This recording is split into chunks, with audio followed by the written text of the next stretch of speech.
My name's Gary Jaworski. I'm an over-the-road truck driver. We live here in Bella Vista, Arkansas for about 3 years now, and this is my wife, Becky. I'm Becky.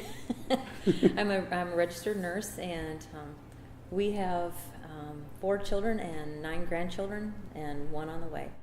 I've been a follower of Christ now for about 3.5 years. Before that, Becky and I had attended church on and off throughout the years of our marriage, but never really had a relationship with Christ. And about 3.5 years ago, some friends of ours invited us to church. They had gone to Honduras to drill a well, and they wanted to share with us what they did. And it was amazing to see what they had done by the power of bringing water to people that didn't have water. And this really touched our hearts because it was just amazing to see. And there's been something missing in our lives, and we thought this is just amazing to see how this transformed people in a different area, in a different country.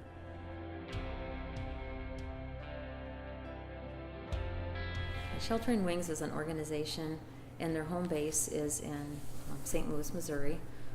They are an organization that partners with missionaries throughout the world.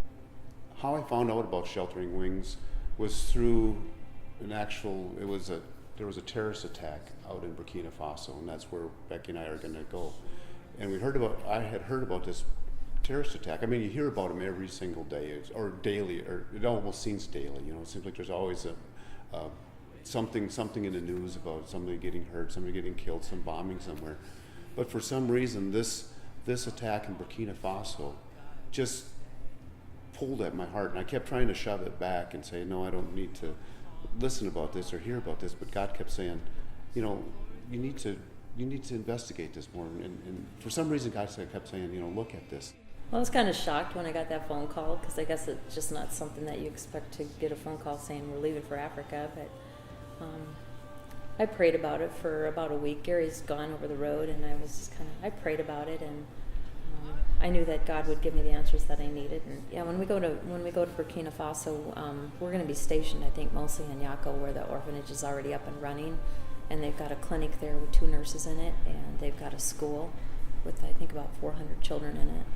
In the orphanage that we're going to go to is in Yako, but they have different places there too. They have Cabo, which is they're starting an aquaponics farm there.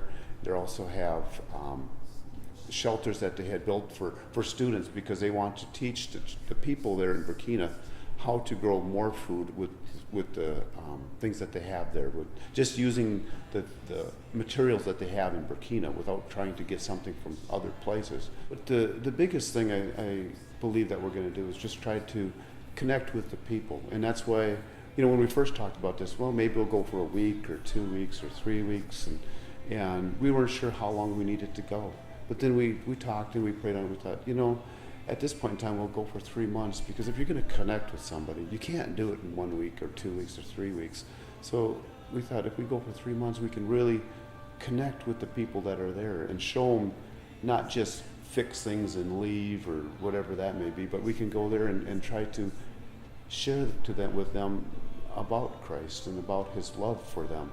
I mean, the area is only about 10% Christian. The other 50% is Muslim, and the other 40% is like a tribal religion. Yeah, this orphanage that we're going to go to, and Sheltering Wings, it's a Christian-based organization, and all the orphans that come there come through the church, and the school children are sponsored through the church. So, you know, it's a great way to get the gospel to the children and to be able to teach them about the love of Christ. It's going to change our lives too, and even just the lives of people around us. And to bring just our step of faith will show to others that they can do that step of faith too, and not to be afraid, not even just to be afraid to go next door and talk to somebody. I mean, you don't have to go to Burkina to make this impact. You can just go next door and talk to your neighbor or talk to anybody about Christ. But I think the biggest thing we need is prayer.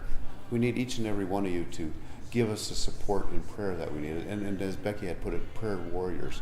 That is something that we really need before now, before we go, when we get there, and then when we get back. Some people will think it's crazy, And I talked to a few different people, even in my own family, and they're like, well, why do you have to go? Why can't you just send some money or have somebody else go? But that's not what God told me to do, you know, and he talked to us. He said, we need to go.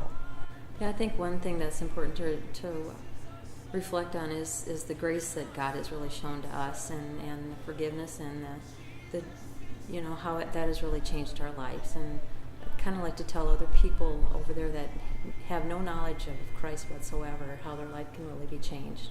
We need financial support too, you know, and we've saved up some money to go on this trip, but God has really put it on our heart that we would like to raise $10,000, not for us as much as for the people in Burkina. So we want to thank you for giving us the time and listening to us about our upcoming trip to Burkina Faso. And if God puts it on your heart to be our prayer warriors and to donate to the people of Burkina Faso, there's going to be a website on the bottom here somewhere. And just keep us in your prayers, and let's go on this journey together.